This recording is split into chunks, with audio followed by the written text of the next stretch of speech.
I'm Vanessa Rodriguez, and you're watching J45 KUVI. The mission at Kern County is a place where homeless services are provided, like food, clothing, and shelter. However, these are not the only things that are offered to the homeless to help get them on their feet. They have anger management programs, education, and also help with drug addiction. The mission of Kern County is actually helping transform their lives, along with other business leaders in our community. So I would like to introduce my guests, Carlos with the current mission of Kern County, and also Adam with Remax Golden Empire. Good morning. Good morning. Thanks for having us. So, Carlos, what is it that you guys are doing to help serve the homeless community? Well, we provide, obviously, one of the first things we start out is meals. Okay. That's the first entry point. When somebody comes in to the mission, they haven't eaten, they need a place to stay, they need clothing, and then we can begin to work with them. Right. So as we deal with that person, as they walk through our gates, they may be in need of one of the three that I mentioned. Right. But a lot of times they come to us and they may need some help with substance abuse, trying to get off of drugs and alcohol. And that's when we begin to start working with them. You know, once we get them into our 12-month recovery program or discipleship program, because we are a faith-based organization. Okay.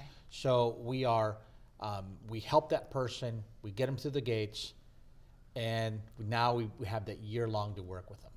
Nice. And now we can begin to tackle some issues that they've dealt with. A lot of times we see that some of these people have, like an onion. Right. You begin to peel back the onion, and then there's stuff from their past, maybe some rejection, maybe some abuse. There's classes that deal with those things. There's some relapse prevention courses. There's life skills that we begin to work with them.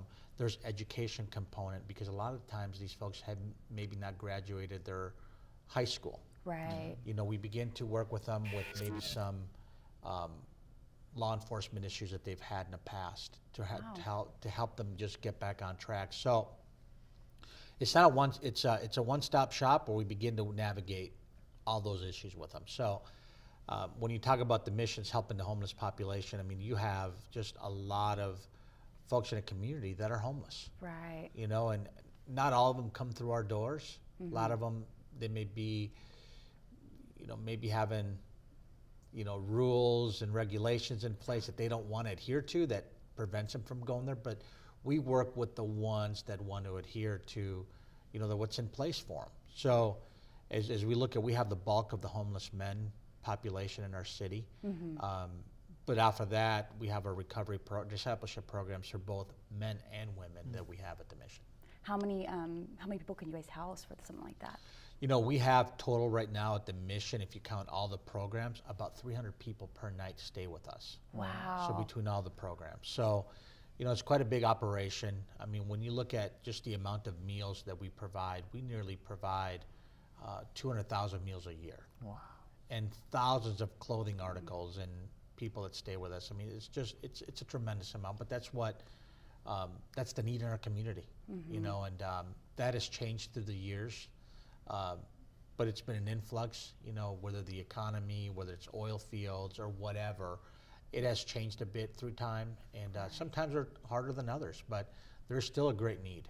Right. And you guys are able to offer them the education that they might need to kind of get them more independent as they work their way out of the home. Yeah, the goal is that they're not homeless the rest of their lives. That's the goal, is to get them out of that. And but once they come into our programs, we can begin to dive into those issues that were holding them back from moving forward.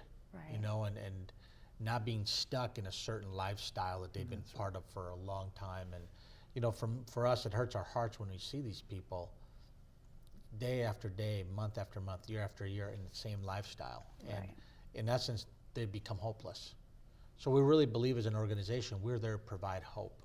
And since we're faith-based, we're here to provide hope and change and restoration through Jesus Christ. I mean, that's what we're about. So we don't shy away from that. That's what we're about. And we believe that that's how, honestly, people change. So you guys, up front, you guys kind of always established that religious background with, I mean, that for those first steps for them. Well, not at first, because, you know, that can throw people off at first. Right. But you ease them into it, you know, and you begin to show them that love, that acceptance. And once they feel that, then you can move on to the next step and to the next step. You know, you don't automatically start throwing the Bible at them. That's not the way we operate. Right. We begin to show them, okay, here's some food, okay, here's some clothing. Hey, we have these programs for you Right. that can get you back on track, that can help you deal with those adversities that you've been dealing with. And it's done this way in a biblical sense. So you have instructors there to kind of help them. Yeah, we deal heavily with, we have staff that deals with a lot of classes, but we also deal heavily with volunteers from the community. People that have been trained, people that are from our local churches that help with this. Is there a need, from the community that you guys can actually use right now? Yeah, when we look at when a person graduates our 12-month program, we place that person 2 months before graduation and 2 months after graduation with a mentor, a person in a community that's solid, that's, let's say, a business person, or it could be man with a man, woman with a woman, that can help them keep them on track and help them keep accountable. Accountability partner to kind of help them. And that just shows them you want somebody that's been successful in life, that are doing it right, because they model something. Right. They model, hey, I want to be like that person. I want to have a family like that person. How do I get there? It didn't happen overnight, I'm sure, for those people. They had to work at it. Right. They had to, sacrifice some things. They had to stay diligent and persevere through things. So that's what we want. That's where the whole mentoring program takes place. And we have been doing this mentoring program now for about 4 years, and it's worked out really, really well. Wow. There's been good level of successes with that mentoring piece. Yeah, it's helping them find these tools to kind of motivate Right. them and get them to continuously grow. Right. And then also, is there a center for women and with their children? Yeah, we're actually, great question. In first quarter of 2018, we are opening up a women and children's recovery home. And that's basically an extension of our current women's program, but now it's going to include their children. So we bought a facility off-site that we're right now in the process of remodeling. We're going to have a nice playground for the children. We're actually going to make sure that these kids, once they come to us, that they're going to a school. As the mother's going through recovery, they're going to school. They can have as a family unit, stay together and go through this process together and not alone. Because right now how we have it is we just have the woman, Coming in just going through the program, and then the children are usually placed with a relative or a loved one that they're not able to go through this together. Yeah. This I guess mending of those relationships. Right. And so that for us is very key, and we know that this is a need in our city, in our community. So I really believe it's going to make our city and our community a better place to live, and just it's going for me when I look at kids that come in through our program. I call them kids, these 19, 20-year-old kids that come in through our recovery program. We start asking them questions. When did you start using drugs? Often they tell us, well, we started when we were 11 or 12. Oh. And now, here I am, a full-blown drug addict. I really believe that we can tackle this thing. I mean, from a government standpoint, you're hearing about the opioid abuse. Yes, there's a lot of that. A lot. But nobody's talking about this opioid abuse that these kids are starting at a very young age. Right. At age 11, 12, and so on. And by the time they're 18, they've been doing drugs for 6 or 7 years, and they're drug addicts. It's a lot harder to... Very hard. So we want to tackle it at a very young age, that we can begin to work. Because once these kids grow up in that lifestyle, most likely, not all of them, will probably become a drug addict. Yeah. That's how they've seen. That's the lifestyle. So we want to have imagine our community being a better place when you start helping those kids at a very young age. Yeah. The impact, there's great impact that happens in our next generation. Right, and I think it's great to have the kids together, like you said, because not only is it going to give the mother something to be motivated through the whole program, but it's not going to, it's going to be very hard, I would think, to concentrate when you know that your kids are at home and you haven't seen them and you miss them. You get a little bit unmotivated. Right. And I think to see them and be able to see them after the programs, whether they're in there in the morning and they get to see their children at night and eat with them. Right. I think that could be that motivating factor. Oh, and two, the kids could see how hard the parent worked to get to where they're at. So they could say, you know what, this isn't the lifestyle that I would want to live. Yeah. You know, so I think it's a beautiful thing. So congratulations on that, thank and I you. look forward to Yes. learning and hearing more about that. And we'd love to have you guys too at our ribbon cutting. I'll let you guys know. Yeah, we will definitely be there for sure. And now also with the GED and the high school diploma, I mean, do you guys have people that come in to do that, or do they go? Or do you guys send them out? Well, we have a couple programs. We actually partner with a Bakersfield. I think it's a Bakersfield School of Learning or something like that that deals with that, and we have the residents go through that. But in the past, we also have had volunteers help with that. But California changed their laws with GEDs about 2 or 3 years ago, so we've had to go to the I think I forget the name, but it's something Bakersfield Learning Center or something like that. That the person can go through it for X amount of time, and then they actually can take the test right there. Nice. So, but a lot of folks that come to the mission don't have something as simple as a GED. Right. And that can be a deterrent from them moving forward once they get clean and sober. Right. That if they don't have that, a lot of employers, you know, if you notice your applications, have you completed high school? Yes or no? Well, a lot of them, they haven't. So that's a deterrent even for them to get hired. So we feel like we want to put no more obstacles in the way. Right. We want to help them move forward and not stay the same and not move backwards. So you add those components to it, man, it's a whole different community. It's powerful, very powerful. Yes. Now, as far as job training, I mean, is there any type of job training, or is there something that they have to do actually to like provide for their stay there? I mean, putting them to work to help put in some hours and actually get them the experience? Absolutely. So we do have, I mean, different stuff that happens at the mission, whether it's grounds maintenance. We have quite a large facility. We're at nine buildings in total down at the mission. So there's a lot of maintenance, as you can imagine, that needs to happen. There's a lot of groundskeeping that needs to happen. There's janitorial services. We have clerical that they can help us with. We actually, about 2 years ago, we opened up a store downtown called Encore Boutique. It's seen that. That's down on 18th and I. That is a job training program for both men and women. Wow. Especially in the area of retail and customer service. A lot of times these folks did not know how to talk to people, having a one-on-one conversation. And you add that component to that, now they're out of their shell, you know, and they can begin to, you know, they don't have to hardcore sell anything. They're just there to help and assist. Yeah. And you know, go through stocking, go through inventory, deal with the customers that come in, and gives them a good opportunity to go through the job training program. So we have a good rotation of every 3 months that's being rotated in and out with both men and women. Help create some skills for them. Absolutely.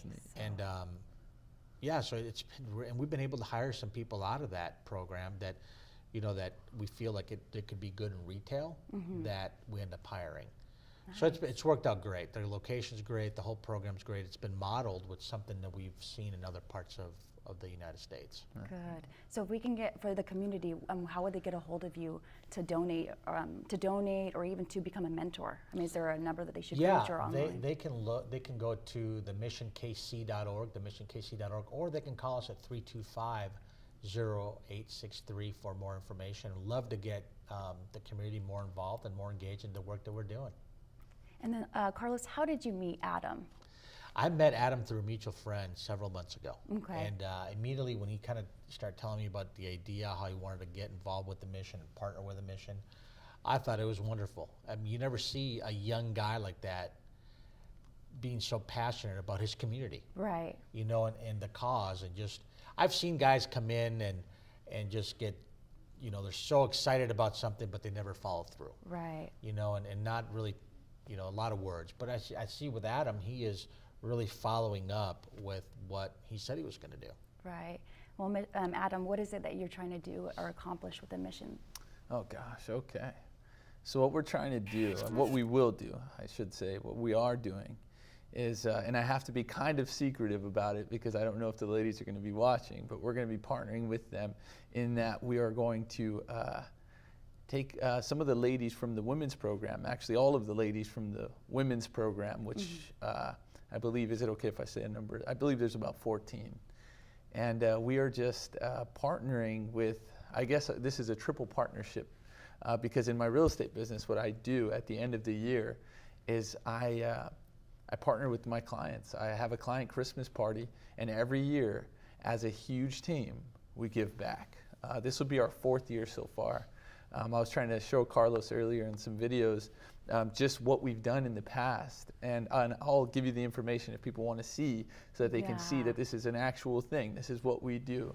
So yeah, it's called a Big Give, and we're partnering with the mission at Kern this year to bless the socks off of the 14 girls that are in the program. I understand that Christmas time is probably difficult for them, especially being in this program, you know, being away from their kids, being away from their family, which thank God he's going to fix that with next year. But as far as this year, man, we're just going to bless their socks off. I cannot say what it is, just because I don't know if they'll be watching this or not. But it's just a phenomenal thing that we get to do this year with them. We're partnering with them, and it's going to be great. I'm so excited. Yeah. I'm so excited. Well, I look forward to seeing a little bit more about what you're going to be doing. Also, why do you feel it's important for other people to give back to our community, like what you're doing with the mission? Oh my gosh! Well, the whole reason for this interview even is just because I really hope and I want to spur people on to do the same thing. Whether it's a real estate business, whether it's a bike shop, whether it's a coffee shop, whatever it is, it's so easy to make a difference. As Carlos likes to say, making a difference. It's very easy to make a difference. It's easier than they think. It isn't always going out and having to donate billions of dollars. A lot of the times it's giving in small increments, giving to a place like the Mission or to, there's plenty of places where you can make a difference, and it doesn't cost, and it isn't anywhere as hard as people think it is. And I just hope that through this, they can see that they can make a difference. I mean, how much does it cost to feed 10 people at the Mission, or 20 people? Probably maybe $30. Yeah. Wow. Yeah, to feed 20 people, 30 bucks. You know, it's that easy. And through this, that's what I'm hoping for. I hope that the community can see that they really can make a difference in just offering up a little bit. It honestly, don't drink Starbucks for 2 days, you know, and you have more than enough. You can feed 10 people by skipping out on a cup of coffee for 2 days. You know, I guess that's what this is all about. Just really encouraging people to make a difference because they can. You know, a lot of people don't realize how simple it is to make a difference. It really is. It's as easy as logging on to the Mission and donating 10 bucks. You know, or donating $5, or, you know, it's much easier than people think. Yeah. Now, with the women that you're going to be blessing, I'll say, what are you most excited about? Because I believe this is their halfway mark, right? Yes. Okay. Right? Is that about right? Yeah, for most of them. So what I'm most excited about is, like anything in recovery, there comes a point where you get tired. See, the halfway point, depending on perspective, and you can correct me if I'm wrong, Carlos, can look like, oh my gosh, we're only halfway, right? Some people can say, oh my gosh, we're already halfway. But in a situation like that, where the circumstances they're coming out of are so tough, and they're missing the kids. I could imagine that 6 months would feel like a really long time. Well, what I'm most excited about is encouraging these women to finish the race that is before them. You know, Paul in the Bible talks about finishing the race. And I'm excited to be able to partner with Carlos and the Mission to be able to give this extra little boost of encouragement. You know, my past clients have given so much and always do. And we set aside some money out of every sale for things like this because we know that we can make a difference. We know that we can change the world just one person at a time. But yeah, what I'm most excited about, to answer your question, is just giving these ladies the love that they deserve for the effort that they're making to get out of the circumstances that they were either put in involuntarily or made decisions to get into. But that's what I'm excited about. I want them to finish strong.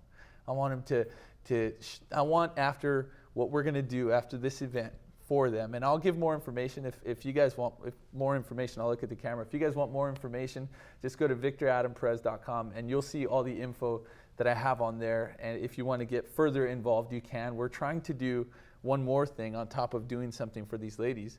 We're also, and this is a surprise, Carlos, I probably should have told them this before the interview, but we're also trying to collect toys for their kids and clothes for their kids, because during this program, I wouldn't imagine they have much to give. So that's where I would challenge, and I'll look at the camera again, that's where I'll challenge the community. If you guys have toys, if you guys want to help bless these ladies, children, with toys or with clothes or with whatever, just again, log on to the website, victoradamperez.com, and you'll have the information on how to give and how to donate and how we can get that over to Carlos. But that's something that I'm very excited for too. So just pushing them, getting them to finish the race strong, to get through the program, and to just go through the steps that Carlos and the mission have for them to grow forever. Right. And change the generations to come from them. Really, that's a big part for me too. I feel like God put it on my heart